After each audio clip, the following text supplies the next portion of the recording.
Hello, families. Welcome inside the White Home.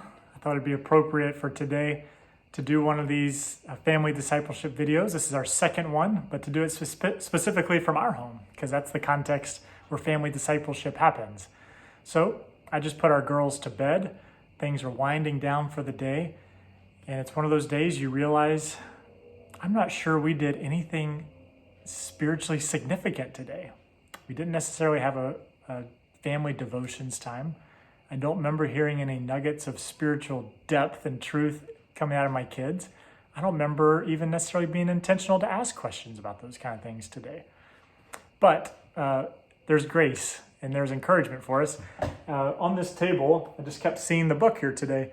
So we have a little credenza that we have back here, and this book, Family Discipleship, was sitting there for most of the day. And even just the visual reminder of seeing that book there reminded me that, as we've talked about in past week, that there's grace. There's grace for families, and ultimately it's the Lord's work.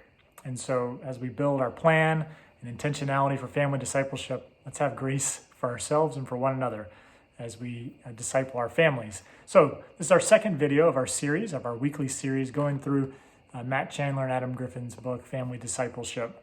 And so we're going to look at chapter 1 today. I'm going to give you just a couple of things that I took from this chapter and some things that will help guide you into your own reading of the chapter as it sets the stage really for the meat of the book coming up on time, moments, and milestones. That'll come up in a couple of weeks. But first, I want to read one of the quotes from the beginning of the chapter. Again, there's a great quotes section before every chapter. Don't miss those. Read those. They're very good. This one is by Tony Evans. He says, "Parents, the primary purpose of the home is the evangelization and discipleship of your children. You cannot outsource this vital component in the rearing of your children. The primary purpose of the home is the evangelization and discipleship of your children." So there's a lot of purposes for our homes. For this home, a lot of things happen, but the primary purpose is to evangelize our kids and to grow them up to be disciples of Jesus, as we learned last week. So it gives a good definition in this chapter. What is family discipleship? It says it's mostly the ordinary spiritual leadership of your home, and it takes intentionality and consistency, and therefore it requires a plan, which is what this book is going to get into the meat of the book. So it's a wonderful chapter, a lot of things we could talk about in this chapter, but the things that I want to kind of focus on are at the very end of the chapter. It gets into, I really appreciate how it talks about family discipleship being the ordinary things. So again, for a day like us today, we took our kids to their half day of school. We came home, we were trying to get our work done. We let them play. We had our family meal together. Things were kind of moving around. We didn't remember any specific devotion times or like specific spiritual things we talked about. But in those ordinary things, we actually are teaching our kids something by the way we speak to them, by the way we respond to them, by the way we discipline them, by the way we correct them, by the way that we show them grace and forgiveness, or the way we ask for forgiveness when we say things we shouldn't as parents. So that is all discipleship. That's part of the ordinary spiritual leadership of our home. And as he says in this chapter, it's mostly unremarkable stuff. So while you're washing dishes, or while you're helping your kid go to the bathroom on the potty, or anything, all those are moments where you can be actually leading your kids deeper into what it means to be a follower of God. And then you can close your day and rest your head on your bed and say, okay, the ordinary things actually do matter. And we eventually want to build in those plans of discipleship that they'll get into in this book. But for days like this, it's okay. It's not all for loss. So one thing I want to get to, just out of everything else that they talked about in this chapter, one thing that I really appreciate that I want to challenge you and encourage you and your family to already begin thinking about was at the end of the chapter, he talked about creating a family discipleship culture. And two things particularly that he said you can do right away.